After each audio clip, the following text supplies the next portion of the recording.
Hey, we're back. Okay, so the next question. Well, we here in Atlanta. If y'all want to pose, we can have a pose off, and I will pose. No,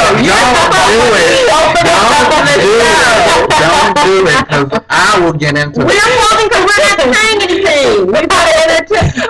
Really? We don't even stop. Okay. Anyway, like I said, if y'all don't pose, I'm gonna pull it out too. Okay. So, God, there you go with your eyes again. You are just too much. So anyway, here in Atlanta, we have this huge thing going on where a lot of these schools are testing children. What are they called? CRT tests? CRT. They're pretty much the test that kids take at the end of the school year to make it to the next grade, to make sure that you know all your grade equivalent stuff to know to go to the next grade. Level. And every state has some kind of form of it. It's just testing to go to the next grade testing. Right. And so with that here in Atlanta, a lot of these teachers and faculties were changing student scores. Students' answers to pass the test. Correct. So with that, it's a huge thing that what they're trying to do is in 2012, see what went out before was a document stating that if this particular school doesn't meet the equivalent to the scores, then they will shut the school down. A certain percentage of students must pass every year in order for the school to stay open. Right. And to get funding. Right. Correct. So these teachers were changing scores so these students would pass. So now what they're doing here in Atlanta is they're looking to fire these students, faculties, whoever that cheated on the test. And I mean, not students, teachers. So with that said, is that you have a lot of these parents that are blaming these teachers for changing the score. I feel that I don't think they should fire these teachers. Oh wait, hold on, sorry. Just so you guys know, it's just only in the black neighborhoods that these schools are being questioned. So I feel that I don't think these teachers should pass, because there was a teacher that called in. She says, every day we were being pressured by the principals, by the state, that these students have to make it. And as a teacher, if I'm teaching my butt off and trying to get these students and the parents are not doing their part, like I can teach them in school, but once they leave me, I have no control. So when they get home, I give them homework, teach them everything. They're in attendance in school. So when they get out of school and they come home, they come back to school without their homework, what am I supposed to do? I write home to the parent. The parent don't want to come into the parent-teacher conference. They don't want to do none of that stuff. So what are these teachers to do? Then you have these teachers who are not flunk.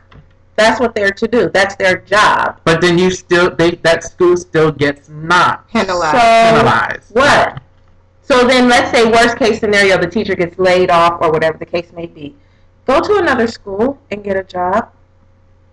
You don't pass a kid because you feel like your job is on the line. You're doing that child a disadvantage. You got your education. You're not helping him. Right. It's not right. And I understand the pressure part of it, because we as adults, we have a tendency to cave into pressure, especially from our employers. Not alone whatever else we have going on in our life, but as a teacher, to me, that's like being a doctor. They should make them take oaths to say, like, nothing is more important than my student. And if that's the case, you don't pass no kid just because you need to keep your job. It's wrong.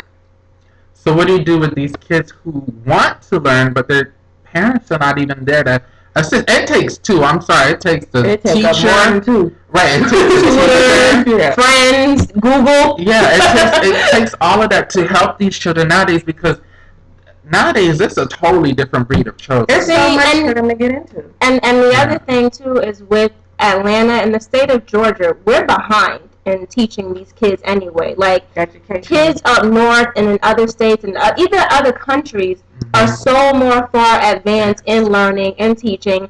And one of the things I believe is going to school year round. Like, that's huge, because during the summer you have 2 whole months. Because if you're not on top of your kid, 3, they lose all that stuff they retained all year. That's why during the summer you got to keep them reading, you got to keep them doing math, facts, or whatever. which reminds me to go to the library. But anyway, and the other thing I was going to say about the testing, now it is a lot of pressure, and I feel bad for the teachers, though. I do, because they're teaching for testing. Yeah. They're not teaching for the kids' knowledge, because they go through the material so fast, and they don't even allow the kids to really retain it, because it's like, okay, I'm teaching you fractions, I'm teaching you decimals this week, I'm teaching you division, multiplication, just they are running through it just to squeeze it in so that they can pass the test. And then I know some teachers that in the class, the work that they do is based off of the test alone. Right. So the homework that's given is kind of given towards what they're going to see on the test. It's not given to see, let me test your knowledge. Let me see if you're comprehending. Let me see if you know. It's just, can you get to this answer? Can you get to it quickly? Can you? Absolutely. Yeah, and can it really be And right? it wasn't like that for me when I was in No, school. because the thing is, we would get graded on our work to get to the problem as well as what your final answer was. Yeah, you get points for that. Exactly. I So if it remember. was like long division, if your process your was work. right, show your work. And if you showed it, you could still pass even though you got the wrong answer because you were still comprehending. And it's a hot mess. It really is. Even with the long division, we wasn't using calculators when we were going to school. Now they're doing calculators, they're on computers and all of that stuff. What happened to researching, going to the library, pulling out the encyclopedia? What happened to doing the work by hand? Yeah. Exactly. Kids do math and pen nowadays. Yeah. I'm like looking like, are you kidding me? What if you mess up? Oh, it's okay. I'll just scratch it out. Yeah. Whoa. How does that even work? And then now even some of these schools, I want to say more somewhere, they're having iPads for students. Yeah. I mean, come on, make these students.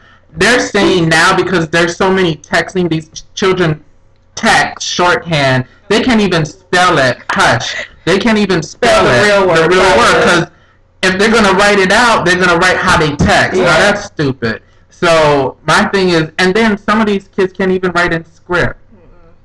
When I was growing up, I couldn't learn to write in script. You got graded on it. We had a handwriting time, in class every day when you had to write for like an hour. Your capital script letters and then your lowercase script letters. Yeah. You had to be able to know how to do. And it's so sad that they don't teach it that way anymore. Like I don't know how my son learned cursive because I never seen him come home with a little trace sheet with the lines. Yeah, with the lines to do it. But and then the other thing is that why is it only happening in black schools?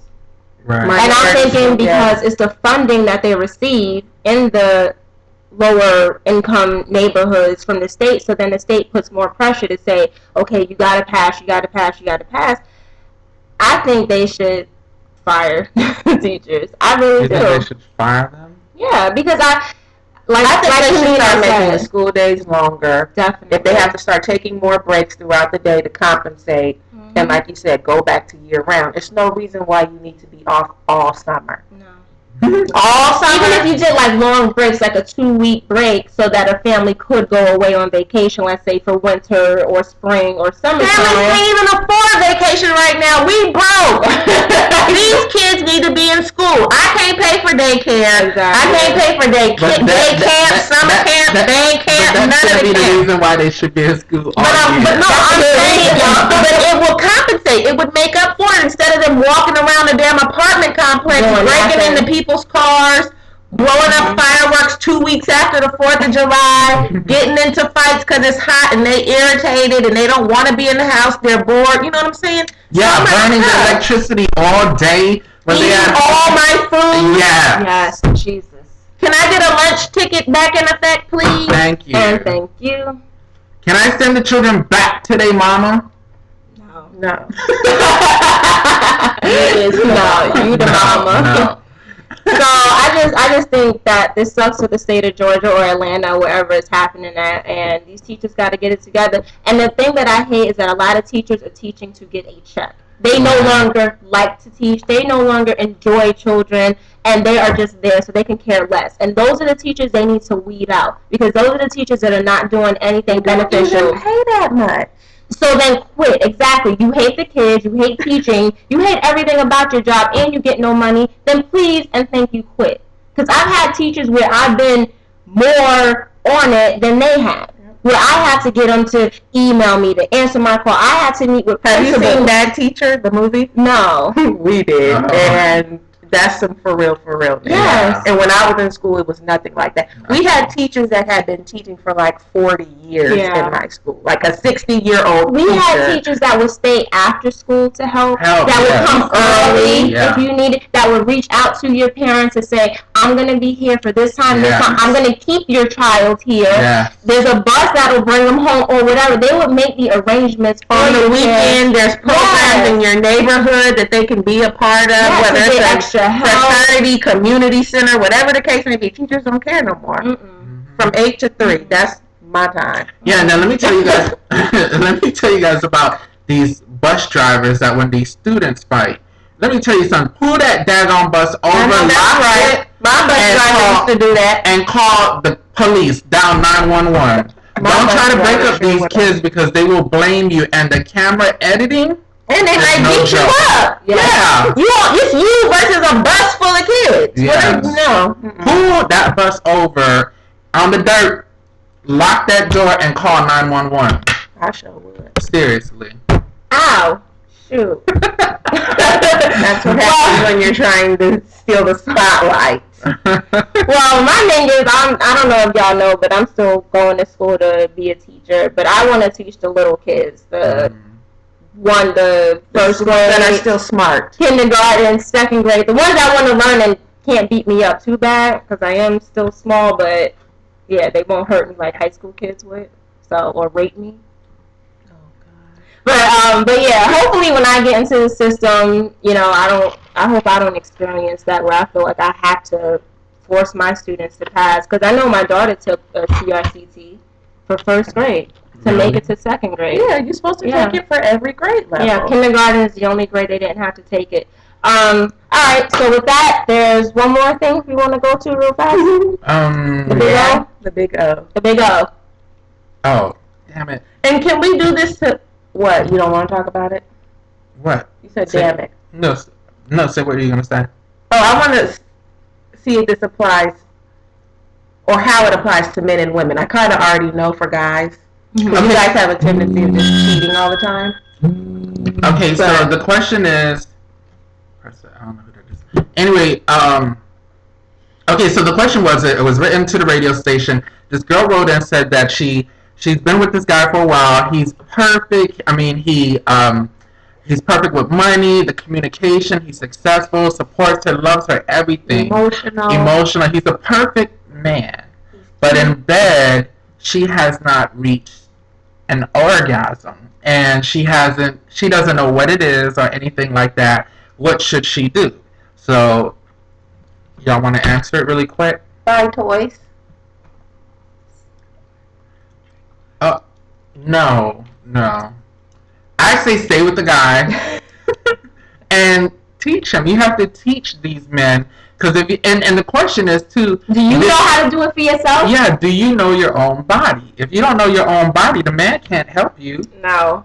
Because here's my thing. Because if you can get an O, Not if you don't know if you can get an O with the object, toy, whatever, the object doesn't know what to do except turn on and off. Exactly. You're the one placing it where you want it to be placed. Exactly. Setting the settings to where you want it. It's the same thing with a person. You place it where you want it placed. You put the settings where you want the settings, and you run with it. But I mentioned this before about toys, and you brought it up in one of our vlogs. You said you don't need to do. You can get addicted to them, and it'll desensitize you when it comes time. Okay, human beings cannot compete with machinery, objects. Okay. So are you desensitized? Not even that. It's just easy to use a toy. You don't have to know your body in order to use a toy. The toy is made to do what it does, regardless of if you read the directions.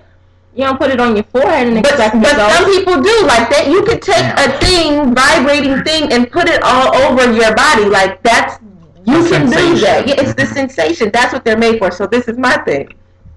Because you said teach him.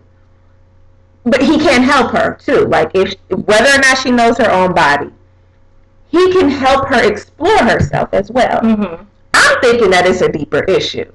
Either he's not sexually attracted to her, but he may love her, or he got a boo bag on the side, and he kind of might feel a little guilty about dealing with both of them. Built. Or he's not straight. Cut the music up. Yeah, I didn't even want to. Anyway, on that note, y'all, I hope y'all enjoyed it. Please subscribe, friend us, email us. We didn't say if you should leave him or cheat on him or what. Because we don't have the time. We Anyway, do. no. Anyway, I'll go get you some. I'm just saying. whatever.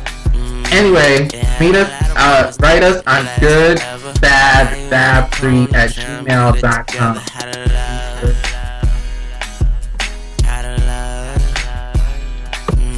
For a second you were here, now you over there. It's hard not to stare. The way you moving your body like you never had a love. Never had a love. When you was just so young and your looks were so precious, but now you're grown up, so fly. It's like a blessing, but you